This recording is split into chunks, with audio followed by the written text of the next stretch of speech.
think that's what people think, is that it has a whole lot of money. Well, in fact, it doesn't, and that's the problem. And the banking system in China is extremely fragile. And that's one of the messages we wanted to get to people, that in fact, because of what happened the last two crises in '99 and '04, when non-performing loans went crazy in China without even a recession, the Chinese banking system was not recapitalized like ours was. It was papered over. So going into this credit expansion, Chinese banks are sitting on lots of bonds from the so-called asset management companies that were set up in '99 and '04, and they're keeping them on their books at par, at full value.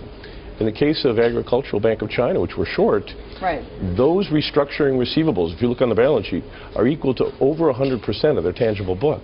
Wow. The Chinese banking system is built on quicksand.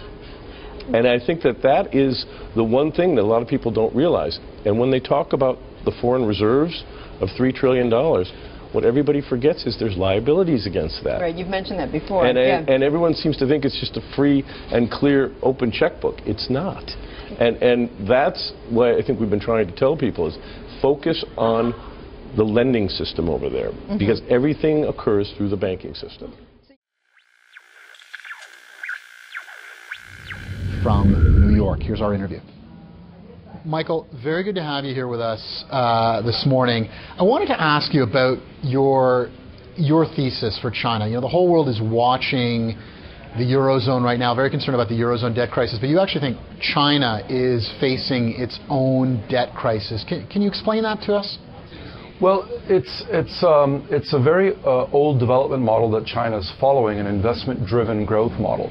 And there have been many, many cases in history of countries following a similar model. Brazil in the 60s, the Soviet Union in the 40s and 50s, Japan in the 1980s.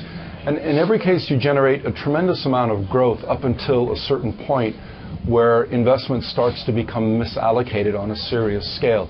And when that happens, you always get a huge increase, an unsustainable increase in debt. And if you look at every previous case of an investment-driven growth model of an economic miracle, it's always been followed by either a debt crisis or, as in the case of Japan in the 1990s and the last decade, much, much slower growth and an explosion in debt as it adjusts towards a new growth model. Well, I agree that there's been huge overbuilding. Where I would disagree with Jim is I think he is a little bit more pessimistic than I am about the impact on the banking system. In other words, those losses are there. They are real losses, but I don't think they're going to show up as a collapse in the banking system. What I think they will show up in as a long grinding away of all of that excess. So, you know, a lot of people talk about whether China will have a hard landing or whether it will have a soft landing.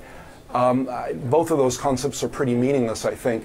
My expectation is that China will have a long landing, a decade or more of much, much slower growth as it struggles to repay the debt that was generated.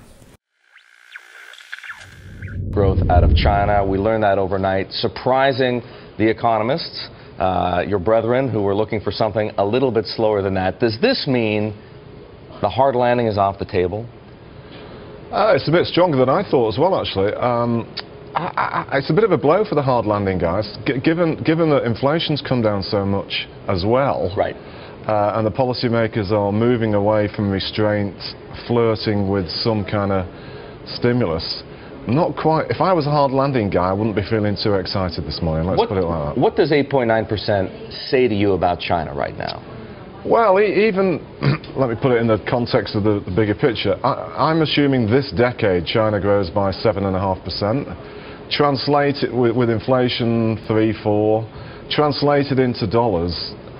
If they do that, 7.5, if they do that, China will contribute in dollar terms more than the US and Europe put together this decade. Okay, so those numbers... And it's higher than that.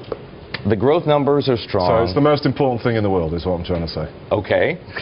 Now let's try to put that into a bit of perspective. If what happens to China is the most important thing in the world, or some of the concerns that people still have, those lingering concerns about China, the property bubble, for example, or the slowdown that we saw a few days ago in imports, the dramatic slowdown in imports, what does that say? Well, because it's the most important thing in the world, all the concerns that many people have and express are, you know, pretty important issues to consider. And of course, there are lots of challenges, as there frequently are with China. But the thing that generally impresses me is the Chinese policymakers themselves. They don't shy away from acknowledging that many of these things are issues, and they try to deal with them. Take the big one is the property issue.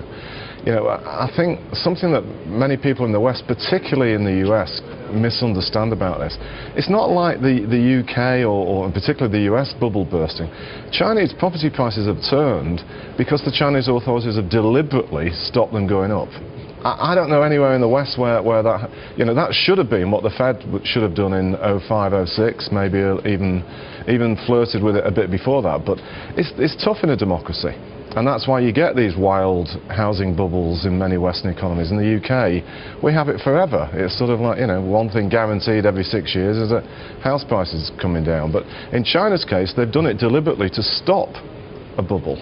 And so I think a fundamental point, people have kind of got the approach wrong about that topic. But of course house prices have started to drop, but that's because the Chinese policymakers were trying to do it. At some point of where inflation comes under control, take the foot off the brakes and things start to stabilise. So it's very different.